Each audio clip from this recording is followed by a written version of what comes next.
Hello दोस्तों, कैसे हैं आप सब। आज की हमारी कहानी का नाम है देवर जी। अगर अच्छी लगे तो चैनल को लाइक शेयर और सब्सक्राइब करना ना भूलें। किस्मत का खेल देखिए। बरखा उस घर में बहू बनकर आई थी जहां ना तो लाड़ चाव करने वाली सास मिली और ना ही नखरे दिखाने वाली कोई ननद। मिले तो सिर्फ हुक्म चलाने वाले ससुर और उनके आज्ञाकारी बेटे दिनेश, जिससे बरखा की शादी हुई थी। और हाँ, साथ ही में मिली एक 5 साल के छोटे से नटखट देवर की जिम्मेदारियां। बरखा को वैसे ही बच्चों से बहुत प्यार था। जल्दी ही देवर मनीष से घुल मिल गई। मनीष बरखा को भाभी माँ पुकारता था।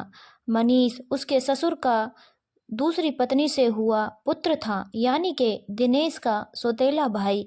दरअसल जब दिनेश बाबू 15 वर्ष के थे तभी उनकी मां एक असाध्य बीमारी से निधन हो गया था।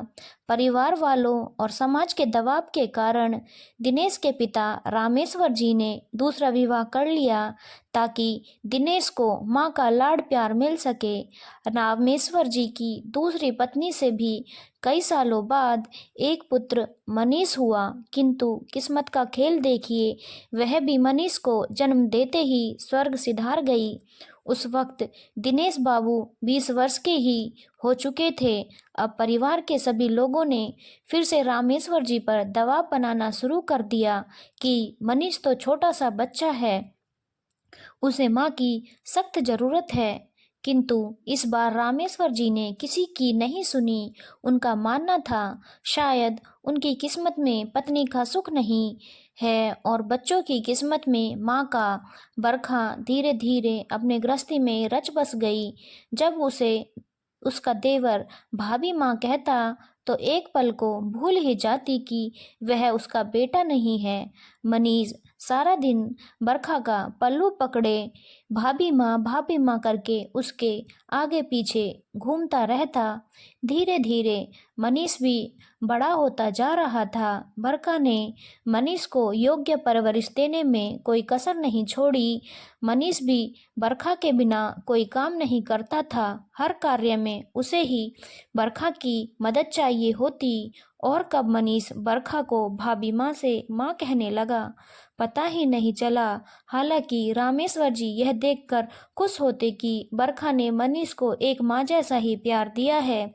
समाज और बिरादरी बरखा के ऊपर दबाव बनाने लगे अपने बच्चे के लिए और कहते, यह तो देवर है, देखना एक दिन संपत्ति का बंटवारा करके और ब्याह होते ही तुमको पूछेगा भी नहीं। कम से कम अपनी औलाद होती तो उस पर तुम हक तो जता सकती थी। तब बरखा एक ही जवाब देती, निहाल करेगा तो यही कर देगा, नहीं करेगा तो अपना जाया भी नहीं करेगा। एक दिन उसने अपने पति से कहा, सुनो जी, हमारी अपनी तो कोई औलाद होने से रही और मुझे मनीष में ही अपना बच्चा नजर आता है, तो क्यों ना हम कानूनी कार्रवाई करके मनीष को ही गोद ले लें। क्या बकवास कर रही हो तुम। मनीष मेरा भाई है, अब मैं अपने भाई को ही बेटा बना लूँ क्या। हाँ, तो इसमें बुराई क्या है। वैसे भी तो हम उसका माता पिता के जैसे ही ख्याल रखते हैं। इस बात पर दिनेश बाबू ने कुछ भी जवाब नहीं दिया और कहा, तुम्हारी जो भी इच्छा हो वह करो, पर पिताजी से एक बार बात कर लेना। तब बरखा ने अपने ससुर से यह बात कही। कुछ देर तो उन्होंने कुछ विचार विमर्श किया, फिर उन्होंने आखिरकार हाँ कर दी, क्योंकि वह भी चाहते थे कि बरखा को अपना बेटा और मनीष को अपनी माँ मिले। सभी कार्रवाई पूरी होते ही मनीष उनका बेटा बन गया।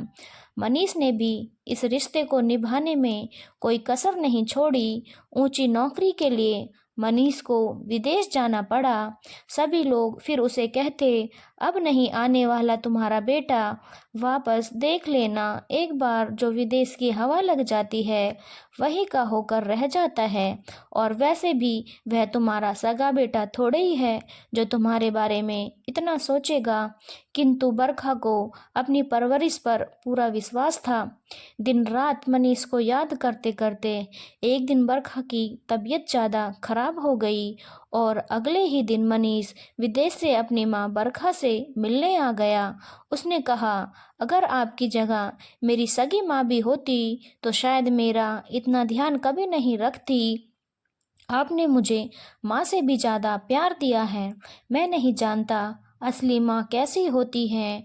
मैंने तो हमेशा आपको ही अपनी माँ के रूप में देखा है और अगर आपकी इच्छा है कि मैं हमेशा आपके पास ही रहूं, तुम मुझे नहीं करनी विदेश में जाकर नौकरी।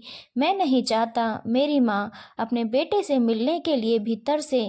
यहाँ मेरे लिए नौकरियों की कमी थोड़ी ही है, किंतु विदेश में मुझे माँ कहाँ से मिलेगी और यहाँ रहकर मैं कम से कम मेरी माँ के साथ तो रहूँगा।